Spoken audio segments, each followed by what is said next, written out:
Hello everyone and welcome back to another video. This time a pretty quick little one. It's Christmas week and I didn't feel like putting in a whole ton of effort, but I have been playing a lot lately with the new spellcaster support that was recently announced. And so I figured out this combo and I'll let it speak for itself here. So we're going to get started, and I'm going to normal summon Astalar, then use its effect to pitch Tales of the White Forest to summon Sylvie. Note that the Tales of the White Forest isn't going to see use here. This can be any spell that sets itself so that you can send it twice for part of the combo, or it can just be two spells. Either way it works. And then Sylvie is going to add Sinful Spoils of the White Forest for later. We're going to use Ricielis, send off the Tails again to add the new Vere, Maid of Endymion.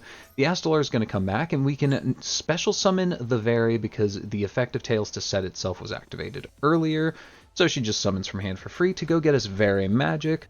To Foolish Burial, well, any spell in the game, here's a Pot of Greed.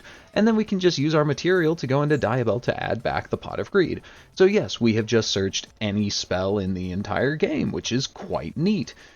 But I think we can go even a little bit further here. So now we're going to activate Sylvie, put back Silvera to summon herself out, and use her and the Vere as material to go into Witchcraft or Vice Madam using the Sinful Spoils of the White Forest from earlier, which we can then activate the spell that we searched or any other spell or spellcaster effect to trigger Vice Madam to chain to summon Jenny, Maid of Endymion, from the deck. So then Pot of Greed resolves, and then we can use Jenny's effect targeting herself to banish to use Vice Madam's effect to add back the Lacrima of Light from earlier, so that we can go into original Jenny and use her effect to pitch herself and the Lacrima of Light to the graveyard to summon out Shmieta. Then we can use the Jenny in the graveyard to banish herself and the Lacrima of Light to summon out Crowley, Gifted of Megistus, because that summons any Witchcrafter or Megistus by doing that. We're not going to use Crowley's effect. Instead, we're going to use him to overlay for Nina Ruru, and then detach him to add himself back to hand, which Poplars to summon and fuse with the Nina Ruru into Invoked Megistus Omega, and then conveniently this also puts the Shmieta in the graveyard so that we can use her effect to banish herself to Foolish Burial from the deck, which is going to trigger Vice Madam to destroy one card on the field. Wait, but the opponent has no cards. You fool, we're going to pop our own Omega, because when Omega is popped it allows us to summon any level 4 spellcaster from the deck. That includes Summoner Monk. So now we can just pitch another spell to get any level 4 body in the game to the field. Here I just get Cattycorn because Cattycorn then gets you any field spell in the game, and what better to get than a chicken game? Then we can just activate Chicken Game and use it for funsies. So the idea here, and this is where I'm going to stop, is that this is a 1.5 or 1.55 card combo, depending on what your hand looks like, that lets you search any single spell and any level 4 monster in the game without locking you into anything. That's pretty neat now, isn't it? I've been having a lot of fun with it. There's more and less viable ways to do that. You know, you could do Springin's Dinomorphia off of this, and I have for funsies. But it's more likely going to be useful to just stay pretty close to in-engine or couple it with like Centurion because that's a spellcaster. You don't need to run the Summoner Monk for that. But it's just anything in the game. It really is. It's any spell, any level 4, and by using Cattycorn, obviously, it's any field spell in the game. So like, I don't know. Just figured I'd show it off. Let's go look at the deck before closing this. So this is what I had cooked up to make that. Obviously, these last 4 are just for specifically that combo.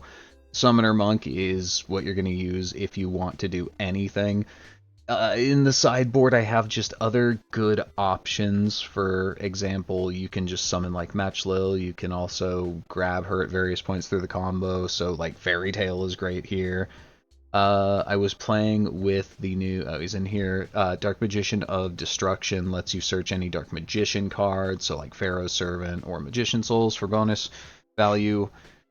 Really the whole thing, my whole point in making this is that this deck does anything, and while we've had combo decks before, and we'll have probably better combo decks later still, this one is consistent.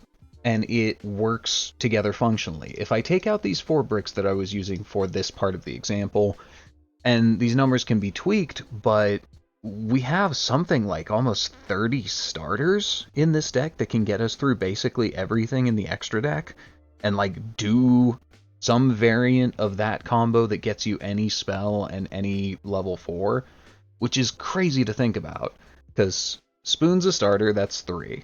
Regulus is an insane card. This is like one of my new favorite cards, I think. So that's 6. Endymion Empire, 9. Spell Power Mastery just searches an Endymion, and because Regulus says he's an Endymion, that works.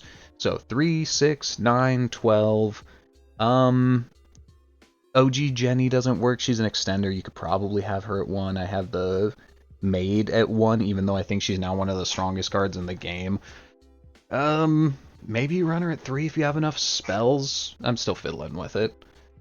Witchcrafter Creation adds Vary while also fulfilling the requirement to have activated a spell, so that's another starter, so that's 15, and then 16, 17, 18, 19, so like 19, 20 with Sylvie. 21 card starters plus like a million 2 cards and conditional starters and things like that in this 48, and like again, the numbers are not perfect. Don't play this deck at what it is right now. Mostly I just wanted to show you the core of what is probably going to be the combo deck. Like the genesis of all good combos going forward once all of this support comes out. Because it really is just like a hugely consistent engine full of slop that all actually works together for no good reason that does anything in the game. So yeah, that's gonna be it. Nice quick video, not even 10 minutes, I think. But I just wanted to show off that this stuff just does everything and anything, and it's pretty fun, and I am looking forward to playing with it more if we ever actually get the stupid manga promos, because we're still waiting on Spoon a year later, so God only knows how long it's going to take for us to get the Endymion stuff, but fingers crossed. Cool. Cool. Bye-bye.